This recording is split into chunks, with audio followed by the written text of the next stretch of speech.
अल्लाह सुब्हानहू व तआला कुरान मजीद में इरशाद फरमाते हैं: अलिफ लाम मीम ज़ालिकल किताबु ला रैब फीह। ये ऐसी किताब है कुरान, इसके अंदर कोई शक नहीं, कोई शक नहीं है कि ये अल्लाह की तरफ से नाज़िल है। इसमें किसी को शक नहीं होना चाहिए। ये वाकई तंज़ीलुम मिन रब्बिल आलमीन। नबी पाक सल्लल्लाहु अलैहि वसल्लम ने फरमाया, अल्लाह के कलाम की फजीलत बाकी सारी किताबों पर, सारी बातों पर ऐसी है जैसी अल्लाह की फजीलत अपनी मखलूक पर है। और आप सल्लल्लाहु अलैहि वसल्लम ने फरमाया कि बंदे अल्लाह के करीब नहीं हो सकते किसी भी ऐसी चीज के जरिए जो कुरान से बढ़कर। जितना बंदे अल्लाह के करीब कुरान पढ़ पढ़ कर, कुरान सीख सीख कर, कुरान पर अमल करके हो सकते हैं, और कोई किताब नहीं। जो अल्लाह के करीब होना चाहे वो कुरान पढ़े, कुरान का तर्जुमा सीखे, कुरान के दर्स में बैठे, कुरान को अपने दिल की बहार बनाए। अल्लाह हम सबको तौफीक अता फरमाए। कुरान मजीद के जो मौजिज़ात हैं, कुरान मजीद की सिफात हैं, उसके बारे में जो है बात चल रही है।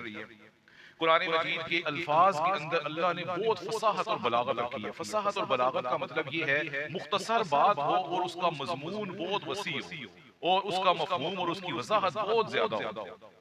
इसे कहते हैं फसाहत और बलागत। कुरान मजीद की तमाम आयात में, पूरी किताब के अंदर ऐसे है। इसका बड़े बड़े इल्म वालों ने, दानिश्वरों ने इस बात का एतराफ किया है। नूह अलैहिस्सलाम के दौर में तूफान आया था, पूरी जमीन पानी से भर गई थी। ऊपर आसमान था और नीचे जमीन पे पानी।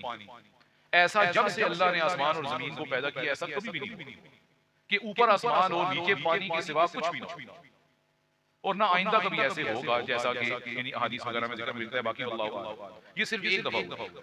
इतना तूफान आया, इतनी बारिश हुई, अल्लाह ने कहा आसमान को हमने हुक्म दिया कि तू अपने दाने खोल दे, और जमीन को हुक्म दिया अपना सारा पानी बाहर रुका। तूफान ही तूफान, पानी ही पानी। तो जब ये तूफान, अल्लाह ने कुरान में कहा, जब हमने इस पानी को खुश्क करने का इरादा किया तो हमने आसमान को भी एक हुक्म दिया और जमीन को भी एक हुक्म दिया। और हमने क्या कहा? वकील या अर्ज़ुबलई माअकी व या समाउ अक़लिई। ये कुरान के बहुत ही अजीब अल्फाज हैं, इतने मजे के अल्फाज हैं, इतना इनके अंदर लुत्फ है और इतना इनके अंदर जामइयत है, इतनी फसाहत है इनके अंदर कि आप ना ही पूछें कि इसमें क्या, इस अल्फाज के अंदर मजा है और क्या अजीब इसके अंदर जलाल है अल्फाज के। अल्लाह फरमाते हैं, जमीन से कहा गया तू अपना पानी निगल ले, और आसमान से कहा गया तू थम जा। ये जुमला इतना ज्यादा फसाहत और बलागत से भरा हुआ है कि पहले दौर में एक बहुत बड़े आलिम गुजरे हैं, उन्होंने कुरान की तफसीर लिखी है। उनका नाम है अल्लामा जज़री। उन्होंने सिर्फ कुरान के इस एक जुमले पर पूरी किताब लिखी। सुभान अल्लाह। देख आप सोच सकते हैं, यानी इतने इसके अंदर नुक्ते छुपे हुए हैं इल्मी, और इतनी फायदे वाली बातें हैं कि मैं तो आपको सिर्फ 2 मिनट में भी नहीं बयान कर रहा। अगले बंदे ने इस कुरान की आयत पर, आयत का भी एक हिस्सा है, पूरी आयत नहीं है, पूरी किताब लिखी। सुभान अल्लाह। अल्लाह ने कुरान के ऊपर लोगों से कैसे कैसे काम लिया। ऐसी शान दुनिया में किसी और किताब की नहीं। ये हम मुसलमान हैं, हमें कुरान की शान पता होनी चाहिए कि कुरान की क्या शान है, कुरान की अजमत कितनी है, कुरान का जलाल कितना है। ये और दुनिया की, और ये अल्लाह को पसंद है, और इस बात ऐसी बातें करने पे सवाब मिलता है कुरान की शान बयान करने से। और फरमाते हैं कुरान एक ऐसी किताब है जिसको पढ़ने के भी उसूल और ज़ाब्ते हैं। और देखिए, दुनिया की आप कोई किताब लाइब्रेरी से उठा लें, वो किताब आपका जैसे दिल करे पढ़ के रख दिया है, किताब है ना? नहीं, कुरान में ये बात नहीं है।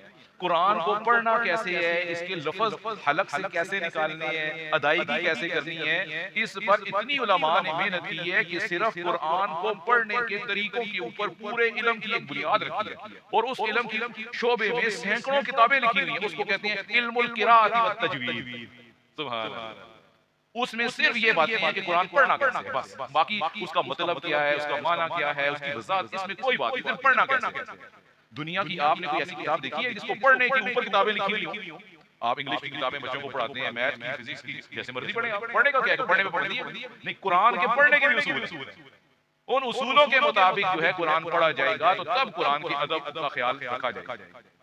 और अल्लाह ताला ने इस बारे में कुरान में आयतें नाज़िल की हैं, वरत्तिलिल कुरान तरतीला, कुरान को साफ साफ ठहर ठहर कर अच्छी तरह मखारिज के साथ पढ़ो। सीन की आवाज अलग निकले, स्वाद की अलग निकले, और इसी तरह ज़ाद की अलग निकले, ज़ा की अलग निकले, ज़ा की अलग निकले। हर मुसलमान पर ये सीखना उलमा लिखते हैं फर्ज है।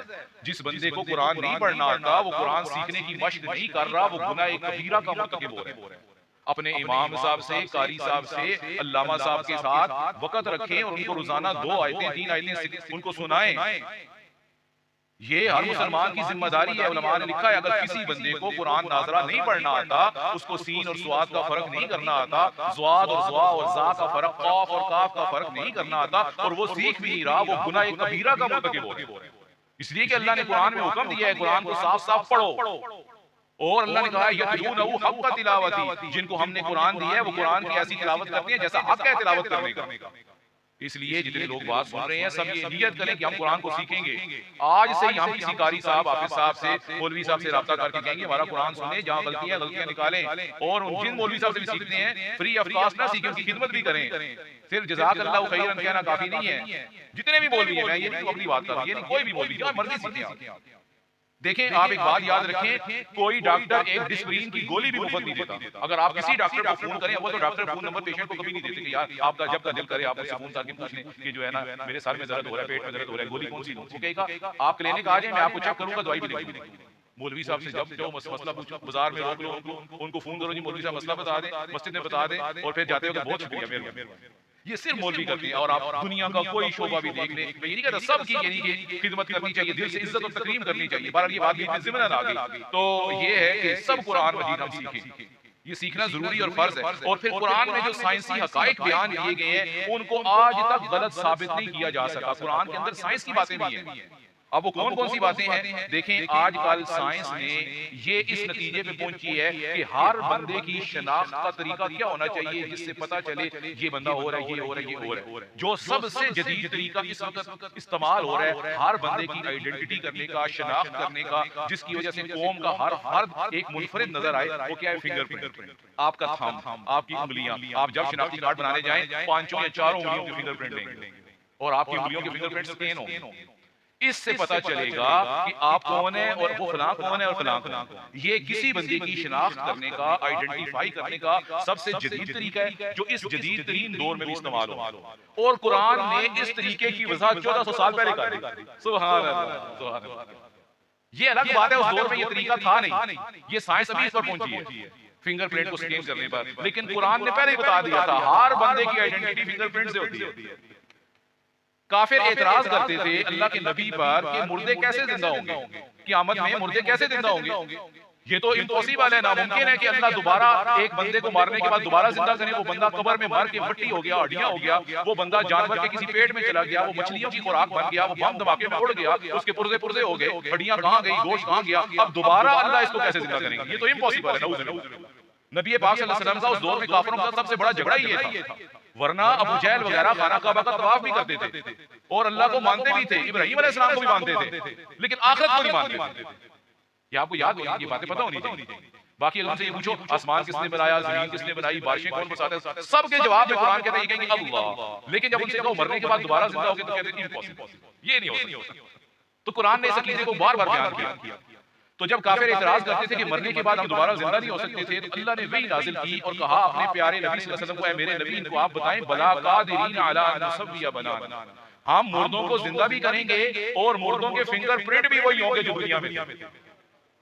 हर बंदे का फिंगरप्रिंट भी वही होगा जो दुनिया में था। अभी आप अंगूठा लगाएं और क़यामत के दिन लगाएं अंगूठा, तो दोनों अंगूठे सेम हैं। अल्लाह कहते हैं तुम क्या बात करते हो कि हम मुर्दों को जिंदा नहीं करेंगे, हम ये फिंगरप्रिंट भी वही बनाएंगे। सुभान अल्लाह। तो ये अल्लाह ने हर बंदे की आइडेंटिटी अलामत बता दी कि सबसे मुनफरिद अलामत जो बंदे की किसी भी पीक दर्जे की पहचान की होती है वो फिंगरप्रिंट। सुभान अल्लाह। साइंस अभी तक पहुंची है, कुरान ने 14 सदियां पहले बता दी।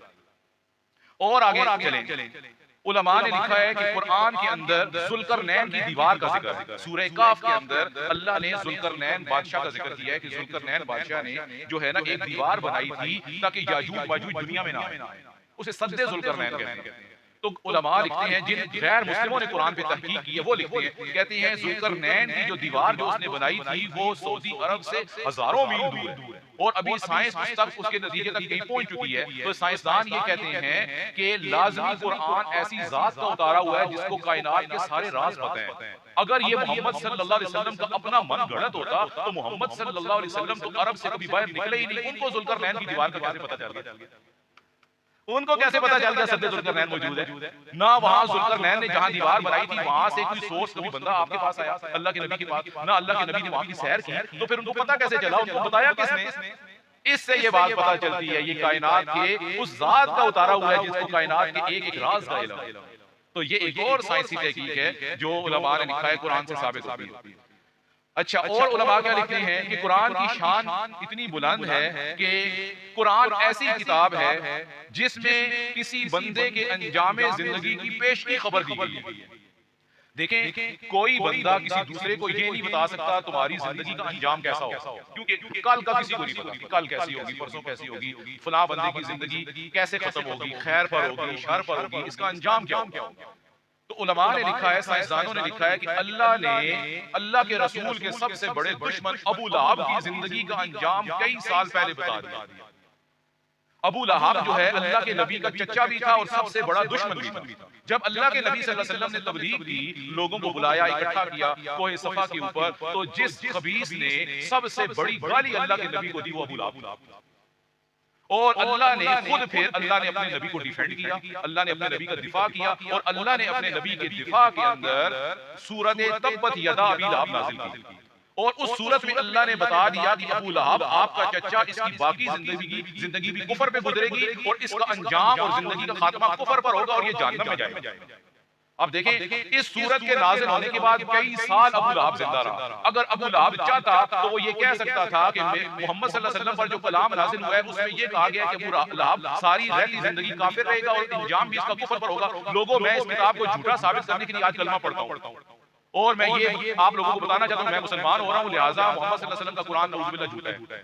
लेकिन इस सूरत के नाज़िल होने के बाद वो कई साल जिंदा रहा, एक मर्तबा भी उसने मुसलमान होने का झूठा दावा भी नहीं किया। और कुरान ने गोया जो पेशन गोई की थी कि इस खबीस की बाकी जिंदगी भी कुफर में गुजरेगी, इसका अंजाम भी कुफर पर होगा, ये भी मरदूद जाएगा जहन्नम में और इसकी बीवी मरदूद भी जहन्नम में जाएगी। और कुरान की पेशन गोई वक्त से पहले सही साबित हुई। इससे ये पता चलता है ये ऐसी जात का उतारा हुआ है जिस जात को आइंदा आने वाले हालात भी पता है और ऐसा दुनिया का कोई किताब नहीं। और फरमाते हैं साइंस की एक ब्रांच है जिसको कहते हैं सोशल साइकोलॉजी। साइकोलॉजी में यूनिवर्सिटी ऑफ लॉ में भी डिपार्टमेंट है, लोग साइकोलॉजी में बीएस करते हैं, सोशल साइंसेस में करते हैं, ये बाकायदा डिग्री है। सोशल साइकोलॉजी की इल्म की खास, जिस तरह मेडिकल होती है, इंजीनियरिंग होती है, इसी तरह और साइंस के शो में इसी तरह एक खास डिग्री है, उसका नाम है सोशल साइकोलॉजी। उसके अंदर यह बताया जाता है कि आप अपने मुआशरे के लोगों की नफ्सियात कैसे मालूम कर सकते हैं। वो एक साइंस की एक स्पेशल ब्रांच है। उसके अंदर ये उसूल बयान किया गया है कि जब भी आप किसी टॉपिक पर किसी मसले में उलझ जाएं तो मसले को हल करने का तरीका सबसे बेहतरीन ये होता है कि दो बंदे बैठकर उसके ऊपर डिस्कस करें, उसके ऊपर बहस करें। दो से ज्यादा बंदे नहीं होने चाहिए। किसी भी मसले में जब कोई बंदा उलझ जाए, परेशान हो जाए, अगर उस मसले का हल निकालना चाहते हैं तो दो से ज्यादा बंदे ना बैठे, वरना मसले का हल कभी नहीं निकलेगा। ये कौन कहती है? ये साइंस कहती है। और साइंस की कौन सी ब्रांच है? Social psychology. कहते हैं अगर दो से ज्यादा बंदे बैठेंगे ना, नतीजा कोई नहीं निकलेगा, बक बक करके खत्म हो जाएगा। इसलिए किसी मसले को जिसमें आप फंस जाएं, उलझन आ जाए, टेंशन हो जाए, पता ना चले, कंफ्यूजन हो जाए, तो सिर्फ दो बंदे बैठें बस, और उस मसले को डिस्कस करें, उस पे आपस में जो है ना उसको हल करने की कोशिश करें, तो आप उस मसले का हल बहुत जल्दी निकालेंगे। इस उसूल को कुरान ने 14 सदियों पहले बताया। अल्लाह कुरान में फरमाते हैं कुल इन्नमा अईज़ुकुम बिवाहिदा अन तक़ूमू लिल्लाहि मसना व फुरादा सुम्मा ततफक्करू मा बिसाहिबिकुम मिन जिन्न। काफिर एतराज करते हैं ये अल्लाह का नबी पागल है, ये मजनून है, दीवाना है, इसको पागलपने के दौरे पड़ते हैं। ये इसलिए अजीब अजीब कलाम लोगों के सामने लाता है और कहता है ये मेरे ऊपर अल्लाह ने उतारा। अल्लाह कुरान में फरमाते हैं ऐ सारी दुनिया के लोगों, दो दो होके बैठ जाओ, ऐ सारी दुनिया के लोगों, दो दो होके बैठ जाओ, फिर आपस में संजीदगी से गुफ्तगू करो, तुम इस नतीजे पर पहुंचोगे ये नबी पागल नहीं है। सुभान अल्लाह। तो अल्लाह ने दावत दी कि दो दो होके सोचो तो तुम इस नतीजे पे पहुंच जाओगे नबी मेरे पागल नहीं, मेरे नबी बिल्कुल सही हैं और वो सही अल्लाह की तबलीग कर रहे हैं। अल्लाह ने कुरान में साइंस आज ये नतीजे निकाल रही है, कुरान 14 सदियों पहले ही बता चुका है। सुभान अल्लाह। ये शान सिर्फ कलाम बरहक की है और दुनिया की किसी किताब की नहीं। आज साइंस ने इस नतीजे पे पहुंची है, आज साइंसदान तहकीक कर करके इस बात का नतीजा उन्होंने निकाला है कि हम ये गौर करते हैं कि ये इस दुनिया की इब्तिदा क्या थी। आज से हजारों साल पहले, लाखों साल पहले ये दुनिया वजूद में कैसे आई। तो साइंसदानों ने एक बड़ा जदीद नजरिया पेश किया जो इस दुनिया में अभी नजरियात के अंदर सबसे जदीद माना जाता है और उसको कहते हैं बिग बैंग। उस नजरिए को कहते हैं बिग बैंग। उसमें साइंसदानों ने ये कहा है कि ये आसमान और जमीन जुड़े हुए थे आपस में। आसमान और जमीन ये पहले जुड़े हुए थे आपस में, अलग नहीं थे। फिर एक बहुत जोरदार धमाका हुआ और जमीन अलग हो गई, आसमान अलग हो गया, सूरज वजूद में आ गया, सितारे वजूद में आ गए और ये दुनिया बन गई। ये दुनिया बनी। ये आजकल ये नजरिया बिग बैंग का सबसे मुस्तनद माना जाता है कायनात की इब्तिदाई तख्लीक के हवाले से। और कुरान ने ये बात 14 सदियों पहले ही बता दी। साइंसदान आज पहुंच रहे हैं और कुरान पहले ही बता चुका है। अवलम यरल लज़ीना कफरू अन्न अस्समावाति वल अर्ज़ कानता रत्कन फफतकनाहुमा। अल्लाह फरमाते हैं काफिर गौर नहीं करते इस बात पर कि आसमान और जमीन आपस में जुड़े हुए थे, हमने धमाके से फाड़ कर इनको जुदा कर दिया। सुभान अल्लाह। आप जहां पहुंचे, साइंस जहां पहुंचे, कुरान उस जगह पहले से पहुंचे। जो इस हमारे ईमान में ये चीज इजाफा करती है और हमें कुरान पढ़ते हुए ज्यादा लज्जत आएगी और हमारा ईमान तरक्की करेगा कि आप जितनी मर्जी रसाई कर लें, हमारा कुरान जिस किताब की हम तिलावत कर रहे हैं ये हर तरक्की से ऊपर और इसके अंदर इतनी अजीम बातें लिखी। आगे और भी बात है वो इंशाल्लाह बाद में करेंगे। थोड़ी सी बात जो है मसाइल के हवाले से कर लेते हैं। नमाज के अंदर अगर टोपी गिर जाए तो सर यानी कि नमाज के दौरान ही उठाकर सर पे रख सकते हैं, कोई हरज नहीं। नमाज के दौरान टोपी गिर जाए तो हल्का सा अमल है, उठाकर सर पे रखने कुछ भी नहीं होता। बाद में टोपी गिर जाए सही नमाज में नहीं उठाते, कहते नहीं नमाज के खुशू में फर्क, ऐसी बात नहीं है। और फिर ये भी पता होना चाहिए हर आए दिन कोई ना कोई बंदा आता रहता है, उसका मोबाइल की घंटी बजती रहती है और वो बंद नहीं करता, इसलिए जल्दी से निकाले बात करके जेब में। ये बिल्कुल नमाज के आदाब के भी खिलाफ है। देखें जिस बंदे का मोबाइल बाज रहा होगा आप मुझे बताएं वो बंदा सुकून से नमाज पढ़ेगा नहीं, जल्दी जल्दी पढ़ूं पता नहीं किसकी कॉल आ रही है। अपनी नमाज भी खराब, मस्जिद का अदब एहतराम भी खराब। मस्जिद में घंटियां बाज रही हैं और बीच में गानों की धुनें होती हैं और फिर सारे जितने 20 लोग नमाज पढ़ रहे हैं ना, पता नहीं किसी के मुंह से बददुआ निकल जाएगी, यार ये क्या चीज है मस्जिद के अंदर, हमारी नमाज भी खराब कर। इसलिए मोबाइल की घंटी बंद कर। नंगे सर नमाज पढ़ना कहते हैं सहाबा इकराम नबी पाक सल्लल्लाहु अलैहि वसल्लम इन सब का मामूल ये था कि सर पे कुछ ओढ़ कर नमाज पढ़ते थे, इसलिए नंगे सर नमाज नहीं पढ़नी चाहिए। एहतराम का तकाजा भी है कि टोपी और अमामा बांध कर नमाज पढ़ी जाए और आम हालत में खुले सर नमाज पढ़ने को उलमा ने मकरूह लिखा है। लेकिन अगर नंगे सर नमाज पढ़ने से आजिज़ी का इजहार करना मकसद हो कि मैं अल्लाह के सामने नंगे सर आजिज़ी के साथ हाजिर हो रहा हूं तो इस सूरत में नमाज पढ़ना जायज है। लेकिन उलमा ने लिखा है आजकल आजिज़ी वगैरह किसी के अंदर बहुत कम होती है, लोग कोताही की वजह से टोपी नहीं पहनते, तो इसलिए लाजमी साफ सुथरी टोपी होनी चाहिए। मस्जिद की टोपी भी इस्तेमाल ना करें। आप कभी शलवार कमीज ऐसी पहनेंगे जो वही शलवार कमीज 100 बंदे और भी पहन रहे हैं। हर बंदे का लिबास मुनफरिद होता है, अपनी शलवार कमीज बंदा किसी को नहीं देता। तो टोपी जो 100 बंदे इस्तेमाल कर रहे हैं, पता नहीं किसी के सर में जुए हैं, किसी का सर गंदा है, वही टोपी उठाते हैं अपने सर पे और उस टोपी का ताल्लुक नमाज के साथ, कपड़ों का ताल्लुक दुनिया के साथ। कभी किसी ने लिबास पहना है कोई दूसरे बंदे का नहीं पहना, इसी तरह से टोपी का मसला है। ये टोपी का रिवाज जो मस्जिदों के अंदर हो गया ये बहुत गलत है। एक बंदा टोपी पहनता है उतारता है, वही आगे दूसरा पहनता है, वही तीसरा पहनता है, 1000 बंदे टोपी पहन रहे हैं और कोई आगे गंदे हाथ लगा रहा है, कोई कैसे लगा रहा है। हर बंदे की साफ सुथरी कीमती टोपी हो, क्योंकि टोपी का ताल्लुक नमाज के साथ, टोपी का ताल्लुक दीन के साथ है, इस्लाम के साथ। तो इसलिए जो है अच्छी टोपी खरीदें और हर बंदा जो है मिसवाक जरूर करे। हदीस में आता है मिसवाक करने से अल्लाह राजी होता है। और क्या चाहिए? इसलिए जो है माशाल्लाह हमारे जो है शफीक साहब की दुकान में पहले मैंने उनसे भी कहा था, इनकी जो है क्या नाम है भूल गया, शहजाद साहब से आप अपनी दुकान में मिसवाक रखें। माशाल्लाह उन्होंने मिसवाक अल्लाह ताला उनको हिदायत कहते हैं दुकान में मिसवाक रखी हुई है और फ्री। ये बड़ी बात है। देखिए हम में से हर बंदे को चाहिए, चाहे किसी की जूतों की दुकान है, कपड़े की दुकान है, करियाने की दुकान है, फल फ्रूट की दुकान है, वो अपनी दुकान में मिसवाक रखे और कहे फ्री है। ये सिर्फ सुन्नत जिंदा करने के लिए फ्री दी जाती है। तो आप देखिए कितनी कारोबार में बरकत है। इसलिए जो है मिसवाक को राइज करें, ये अल्लाह के नबी की सुन्नत है। एक जंग में फतह नहीं हो रही थी, सहाबा ने मिसवाक शुरू की तो फतह होगी। इसलिए जो है मिसवाक हर बंदा जेब में मिसवाक हो, वजू नहीं भी करना तो भी मिसवाक करें, कुल्ली करें और मस्जिद में आ जाएं। ये हर अल्लाह के नबी फरमाते हैं कि लौला नशक्क अला उम्मती लाअमरतुहुम बिस्सिवाक इंद कुल्ली सलाह। अगर मुझे मुशक्कत का डर ना होता, मेरी उम्मत मुशक्कत में पड़ जाएगी, मैं हुक्म दे देता बगैर मिसवाक के नमाज जायज ही। तो इसलिए नमाज का सवाब 70 से ज़रब खा जाता है, मरते वक्त कलमा नसीब होता है और अल्लाह राजी होते हैं मिसवाक करने से। इसलिए सब लोगों के पास मिसवाक होनी चाहिए, घर में औरतें भी करें और मर्द भी करें मिसवाक, इसको लाजमी जुज़ समझ लें नमाज का। इतने फजाइल है, उलमा ने मिसवाक के फजाइल पर किताबें लिखी हैं, तो हम कोताही से नहीं करते मिसवाक। तो इसलिए मिसवाक करके हम सबको नमाज पढ़नी चाहिए। और उसके अलावा जो है वितर और नवाफिल के बारे में एक बात करके बात खत्म करते हैं। वितर के अंदर हम जो दुआ पढ़ते हैं अल्लाहुम्मा इन्ना नस्तईनुका, ये भी पढ़ सकते हैं। इसके अलावा और दुआएं भी हदीस की किताबों में आती हैं। इसलिए जिन लोगों को अल्लाह ताला तौफीक दे, वो अल हिस्नुल हसीन किताब है, वो ले लें। और उसके अलावा और दुआओं की किताबें मोबाइल पर डाउनलोड भी होती हैं, उससे और दुआएं भी सीखें। नमाज में सुभान अल्लाह की जगह भी और दुआएं पढ़ सकते हैं। अल्लाहुम्मा बाइद बैनी व बैन खतायाया कमा बाअत बैन मशरिक़ि वल मग़रिब, ये भी पढ़ सकते हैं। जिस तरह सूरत फातिहा के साथ सूरत कुल हुवल्लाहु अहद भी पढ़ सकते हैं, कुल औज़ु बिल फलक नास, पूरा कुरान में से जो मर्जी पढ़। इसी तरह सुभान रब्बियल अज़ीम की जगह और दुआएं भी हैं, सुभान रब्बियल आला की जगह और दुआएं भी हैं। इसी तरह दुआए कुनूत में अल्लाहुम्मा हदीनी फीमन हदैत भी है, अल्लाहुम्मा इन्नी अऊज़ु बिरिज़ाका मिन सख़तिक, ये वाली दुआ भी है। अल्लाहुम्मा इग़फिर लना व लिल मुमिनीना वल मुमिनात वल मुस्लिमीना वल मुस्लिमात, ये दुआ भी है। और ये आप बदल-बदल के पढ़ा करें, कभी रब्बना आतिना फिद दुनिया पढ़ लें, कभी रब्बना हब लना मिन अज़वाजिना पढ़ लें, कभी रब्बना ला तुज़िग़ क़ुलूबना पढ़ लें। ये सारी दुआएं पढ़ सकते हैं, हदीस से साबित है, उलमा ने किताबों में लिखी हुई है। अल हिस्नुल हसीन के अंदर ये अल्लामा जज़री ने सारी लिखी है, आप वहां पढ़ लें, देख लें, किताब डाउनलोड भी कर लें, किताबें मिलती भी हैं और आप जो है किताब खरीद भी लें। तो इसलिए जो है अल्लाहुम्मा इन्ना नस्तईनुका वाली जो दुआ है, ये दुआ हज़रत उमर रज़ी अल्लाह तआला अन्हु के ज़माने में सहाबा पढ़ते थे। तो अल्लाहुम्मा इन्ना नस्तईनुका वाली दुआ को दुआए उमर या दुआए सहाबा कहते हैं। जो हम वितर में दुआ पढ़ते हैं, इसको कहते हैं दुआए उमर या दुआए सहाबा। लेकिन नबी पाक सल्लल्लाहु अलैहि वसल्लम ने हजरत हसन रज़ी अल्लाह तआला अन्हु को जो दुआ सिखाई थी वो और है। वो कौन सी है? अल्लाहुम्मा हदीनी फीमन हदैत। ये अल्लाह के नबी ने वितर में पढ़ने के लिए अपने प्यारे नवासे हजरत हसन को खुद सिखाई थी। अल्लाह के नबी से अल्लाहुम्मा इन्ना नस्तईनुका का पढ़ना वाली जो ये साबित नहीं है, लेकिन सहाबा से साबित है, हज़रत उमर से साबित। अल्लाह के नबी ने जो अपने प्यारे नवासे को सिखाई थी वो अल्लाहुम्मा हदीनी फीमन हदैत है। पूरी आगे दुआ है, व आफिनी फीमन आफैत व तवल्लनी फीमन तवल्लैत व बारिक फीमा अतैत व क़िनी शर्र मा क़ज़ैत। लेकिन इसका ये मतलब नहीं है कि आपके मौलवी साहब कह रहे हैं कि जो हम पढ़े वो गलत है। गलत मैंने अभी तक किसी को नहीं कहा, लेकिन ये कहा है मुतअद्दिद अल्लाह का नाम सबको याद है।